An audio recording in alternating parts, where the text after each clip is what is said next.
कितने दिन के लिए जा रही हो? प्लेट से एक और सैंडविच चट करते हुए माया ने पूछा। रहेंगे, यही कोई 1 वीक और क्या, श्वेता ने मुंह बिचकाते हुए कहा।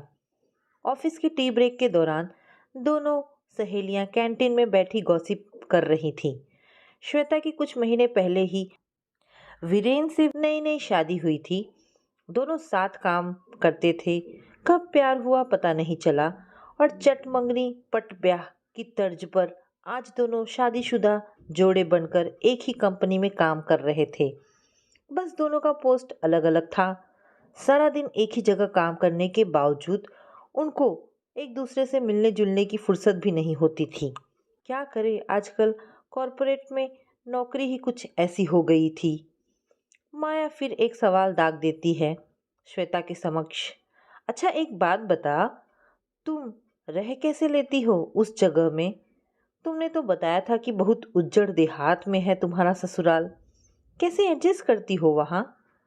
माया आज पूरे मूड में थी श्वेता को चिढ़ाने में।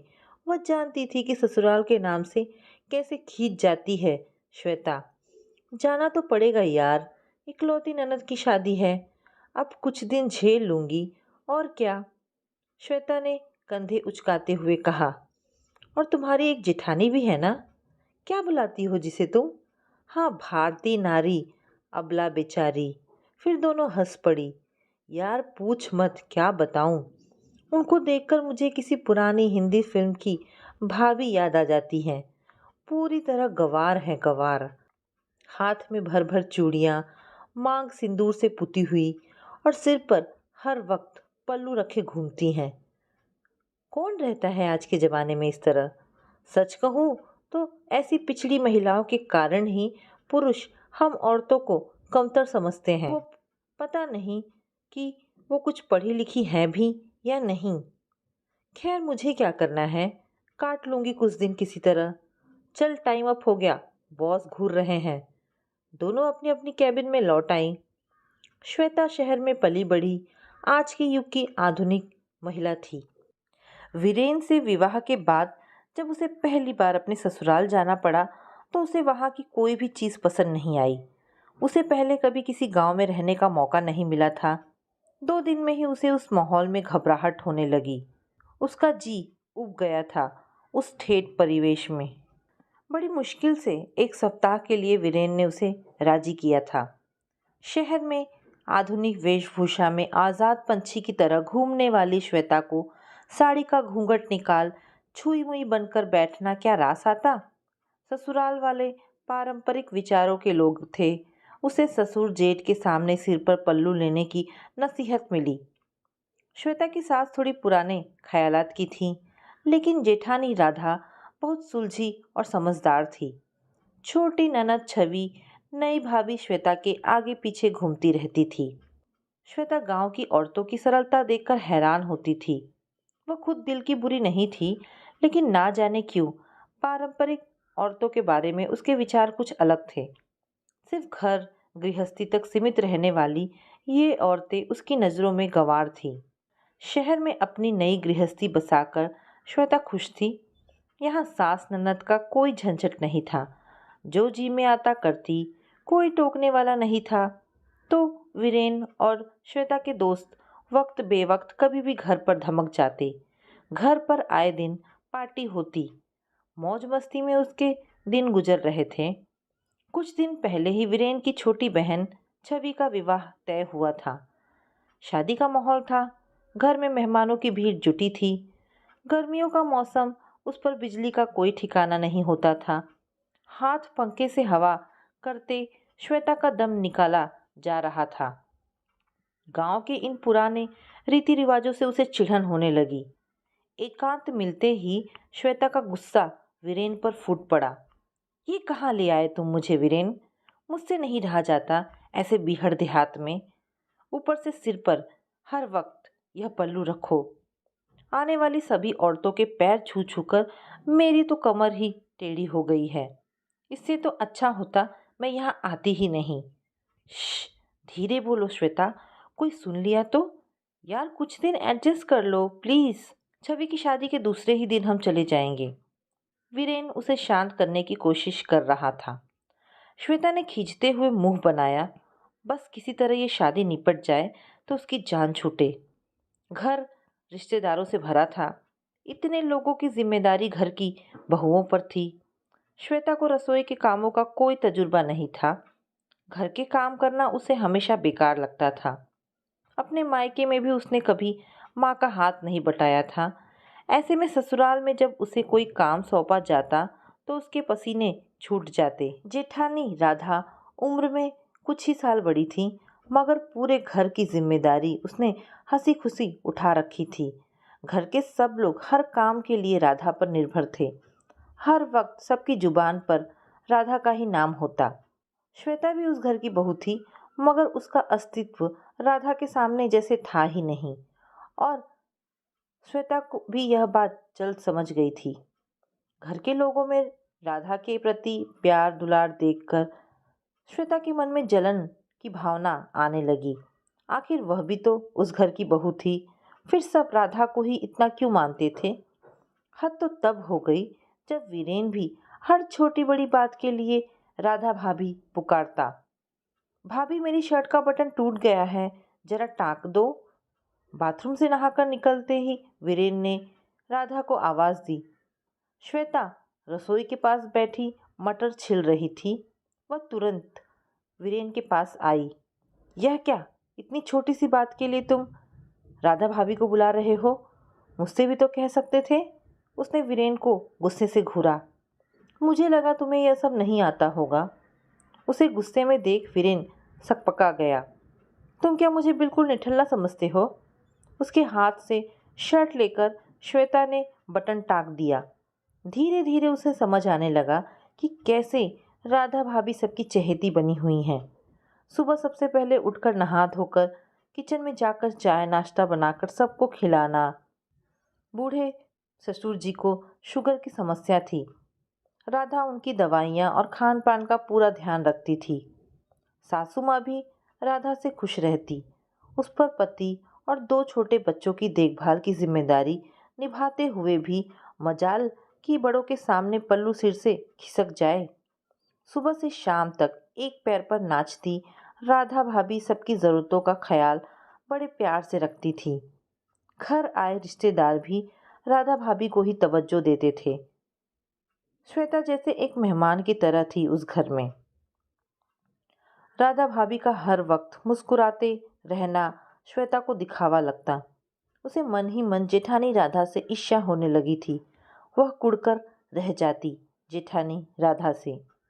घर में अपनी उपस्थिति दर्ज कराने के लिए अब वह हर काम में घुस जाती, चाहे वह काम उसे आता हो या नहीं, और इस चक्कर में गड़बड़ कर बैठती, जिससे उसका मूड और बिगड़ जाता। ठीक है, मुझे क्या, ये चूल्हा चौका इन गंवार औरतों को ही शोभा देता है। कभी कॉलेज की शक्ल भी नहीं देखी होगी शायद। 2 पैसे कमा के दिखाएं तब पता चले। श्वेता दिल में खुद को ही तसल्ली देती हुई उसे अपनी काबिलियत पर गुमान था। श्वेता के हाथ से अचार की बरनी गिर के टूट गई थी। किचन की तरफ आती राधा भाभी फिसल कर गिर पड़ी और उनके पैर में मोच आ गई। घर वाले दौड़े चले आए। राधा को चारपाई पर लिटा दिया गया। सब उनकी तीमारदारी में जुट गए। उन्हें आराम करने की सलाह दी गई, मगर उनके बैठ जाने से सारे काम बेतरतीब होने लगे। बड़ी बुआ ने श्वेता को रसोई के काम में लगा दिया। श्वेता इस मामले में कोरा घड़ा थी। खाने में एक ना एक कमी रह जाती। सब नुक्स निकाल कर खाते और श्वेता पर घड़ों पानी पड़ जाता। वह समझ चुकी थी कि यहाँ वह एक बहू है, किसी मल्टीनेशनल कंपनी की टीम लीडर नहीं। उससे उम्मीद बस इतनी सी थी कि एक सुघड़ गृहिणी की तरह वह घर के काम संभाले। राधा श्वेता की स्थिति समझती थी। वह उसे हर काम का तरीका समझाने की पूरी कोशिश करती, पर अभ्यास ना होने से उन्हें करने में श्वेता घंटों लगा देती। बड़ी बुआ ने मीठे में फिरनी खाने की फरमाइश की तो श्वेता को फिरनी पकाने का हुक्म मिला। उसके पास इतना धैर्य कहाँ था कि खड़े खड़े कलछुल घुमाती। तेज आंच में पकती फिरनी पूरी तरह जल गई। अरे कुछ आता भी है क्या तुम्हें? पहले कभी घर का काम नहीं किया क्या? सारे रिश्तेदारों के सामने बड़ी बुआ ने श्वेता को आड़े हाथों लिया। गुस्से से श्वेता का मुंह लाल हो गया, लेकिन ससुराल में वह किसी को कुछ कह नहीं पाई। उसे सच में नहीं आता था, तो इसमें उसका क्या दोष था? बुआ जी, श्वेता ने ये सब कभी किया नहीं है पहले। वैसे भी वह जॉब करती है, समय ही कहाँ मिलता है ये सब सीखने का उसे। आपके लिए फिरनी मैं फिर कभी बना दूंगी। राधा ने श्वेता का रुआंसा चेहरा देखा तो उनका मन पसीज गया। ननद छवि की शादी धूमधाम से निपट गई। रिश्तेदार भी एक एक करके चले गए। अब सिर्फ घर के लोग रह गए थे। राधा के मधुर व्यवहार के कारण श्वेता उससे घुल मिल गई थी। 2 दिन बाद उन्हें वापस लौटना था। वीरेन ने ट्रेन की टिकट बुक करा दी। एक दिन दोपहर में श्वेता पुरानी एल्बम देख रही थी। एक फोटो में राधा सिर पर काली टोपी लगाए काला चोगा पहने हुए थी। फोटो शायद कॉलेज के दीक्षांत समारोह का था। उस फोटो को देखकर श्वेता ने वीरेन से पूछा, ये राधा भाभी है ना? हाँ, फोटो उनके कॉलेज की है। भैया के लिए जब उनका रिश्ता आया था तो यही फोटो भेजा था उनके घर वालों ने। कितनी पढ़ी लिखी हैं राधा भाभी? श्वेता हैरान थी। राधा भाभी डबल एमए है। वे नौकरी करती थी। उन्होंने पीएचडी भी की हुई है। विवाह के कुछ समय बाद माँ बहुत बीमार पड़ गई थी। बेचारी भाभी ने कोई कसर नहीं रखी उनकी सेवा में, अपनी जॉब तक छोड़ दी। अगर आज माँ ठीक हैं तो सिर्फ राधा भाभी की वजह से। तुम जानती नहीं श्वेता, भाभी ने इस घर के लिए बहुत कुछ किया है। वे चाहती तो आराम से अपनी जॉब कर सकती थीं, मगर उन्होंने हमेशा अपने परिवार को प्राथमिकता दी। श्वेता जिस राधा भाभी को अनपढ़ गंवार समझती रही, वे इतनी काबिल होंगी इसका तो उसे अंदाजा भी नहीं था। पूरे घर की धुरी बनकर परिवार संभाले हुए राधा भाभी ने अपनी शिक्षा का अभिमान दिखाकर कभी घर गृहस्थी के कामों को छोटा नहीं समझा था। श्वेता को अपनी सोच पर एक ग्लानि का अनुभव होने लगा। उसने आधुनिक कपड़ों और रहन सहन को ही शिक्षा का पैमाना माना था। अरे भाई, कहाँ हो तुम लोग? चारू के स्कूल के प्रोग्राम में चलना नहीं है क्या? कहते हुए राधा भाभी श्वेता के कमरे में आई। हाँ भाभी, बस अभी 2 मिनट में तैयार होते हैं, श्वेता और वीरेन हड़बड़ाते हुए बोले। चारू को अपने क्लास के बेस्ट स्टूडेंट का अवार्ड मिला है। हर सब्जेक्ट में वो प्रथम आई है। उसे प्राइज़ देने के बाद प्रिंसिपल ने जब माँ बाप को स्टेज पर 2 शब्द कहने के लिए आमंत्रित किया तो सकुचाते हुए बड़े भैया बोले, राधा तुम जाओ, मुझे समझ नहीं आता कि क्या बोलना है। बड़े आत्मविश्वास के साथ माइक पकड़े राधा भाभी ने अंग्रेजी में अभिभावक की जिम्मेदारियों पर जब शानदार स्पीच दी तो हॉल तालियों की गड़गड़ाहट से गूंज उठा। घर लौटने के बाद वीरेन से श्वेता ने कहा, सुनो, कुछ दिन और रुक जाते हैं यहाँ। लेकिन तुम्हारा तो मन नहीं लग रहा था, इसलिए तो इतनी जल्दी वापस जा रहे हैं। वीरेन हैरान होकर बोला, नहीं, अब मुझे यहाँ अच्छा लग रहा है और मुझे राधा भाभी से बहुत कुछ सीखना है। श्वेता उसके कंधे पर सिर टिकाते हुए बोली, ओह तो ये बात है, फिर तो ठीक है। कुछ सीख जाओगी तो कम से कम जला हुआ खाना तो नहीं खाना पड़ेगा। वीरेन ने उसे छेड़ा और फिर दोनों हंस पड़े।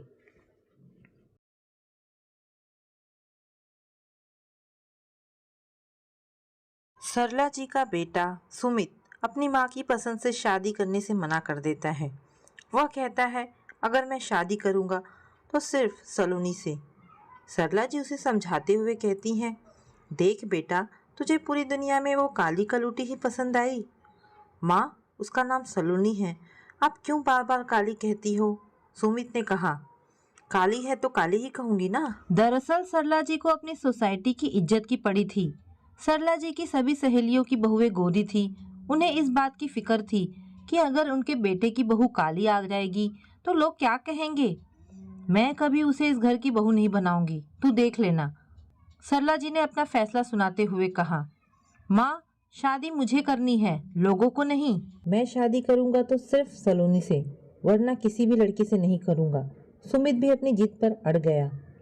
सलोनी, जैसा नाम वैसा रूप, सांवला रंग, बड़ी बड़ी आंखें, घुंघराले बाल, बस रंग ही सांवला था। सुमित पिछले 5 सालों से उसे जानता था। हुआ यूं कि जब वह पहली बार क्लास में आई तो लोगों ने उसके सांवलेपन का मजाक उड़ाया, लेकिन जब सुमित ने उसका उतरा चेहरा देखा तो फिर उसने सबको चुप कराया। किसी के रंग रूप का मजाक नहीं उड़ाते। तब से उसकी नज़र में सुमित हीरो बन गया था। उसके बाद दोनों की बातें होने लगी। उससे बात करना सुमित को अच्छा लगता था। धीरे धीरे दोनों की दोस्ती हो गई। सुमित के दोस्त उसे चिढ़ाते थे, तुम्हें पूरे कॉलेज में यही लड़की मिली थी, पर उनकी बात का सुमित पर कोई असर नहीं पड़ता था, क्योंकि दोस्ती तो मन से होती है, चेहरे से नहीं। दोनों की दोस्ती कब प्यार में बदल गई, इस बात का एहसास तब हुआ जब सुमित ग्रेजुएशन के बाद MBA के लिए बाहर चला गया। जब सुमित ने प्यार का इजहार किया तो सलोनी की आंखों से खुशी के आंसू छलकने लगे। उसने कहा, प्यार तो मैं भी करती थी, पर कहा नहीं। मुझे डर था कहीं मैं इजहार करके अपने दोस्त को ना खो बैठूं। अब तो दोनों की बातें और मुलाकातें भी होने लगी। हमेशा सलोनी पूछती थी, क्या तुम्हारे घर वाले मुझे अपनाएंगे? सुमित कहता, क्यों नहीं अपनाएंगे, मेरी पसंद को मना नहीं करेंगे। सरला जी बेटे सुमित की पसंद को अपनाने के लिए तैयार हो गई और बोली, अगर तुम्हारा यही फैसला है तो ठीक है, हमें ये शादी मंजूर है, सिर्फ तुम्हारी खुशी के लिए। सुमित ने माँ को खुशी से गले लगा लिया। फिर दोनों की शादी होती है। दोनों बहुत ही खुश थे। माँ ने बहू के स्वागत में पूरी तैयारी की थी, लेकिन मन से नहीं। ये बात सलोनी भी जानती थी। जब माँ ने मुंह दिखाई में उसे गहने दिए तो उसने कहा, माँ ये गहने आप मुझे उस दिन देना जिस दिन आप मुझे दिल से बहू मानेंगी। सलोनी ने एक अच्छी बहू की तरह पूरे घर को संभाल लिया था। माँ का वो पूरा ख्याल रखती थी। धीरे धीरे माँ के दिल में उसके लिए प्यार पनपने लगा था। एक दिन सरला जी की तबीयत ज़्यादा खराब हो गई। सलोनी ने उनकी सेवा में रात दिन एक कर दिया था। उसकी सेवा का नतीजा था कि सरला जी जल्दी ठीक हो गई। उस दिन से सरला जी सलोनी को दिल से बहू मान चुकी थी। एक दिन सरला जी की कुछ सहेलियां मिलने आती हैं। सरला, जरा बुला अपने बहू को, जरा देखूं तो कैसी पसंद है तुम्हारे बेटे की। सलोनी को देखकर, क्या सरला, तेरे बेटे की यही पसंद है? तू तो बड़ा कहती थी कि गोरी चांद सी बहू लाऊंगी, पर यह कहकर आपस में हंसने लगी। क्या कमी है हमारी बहू में? माना कि मेरी बहू सावली है, पर मन से नहीं।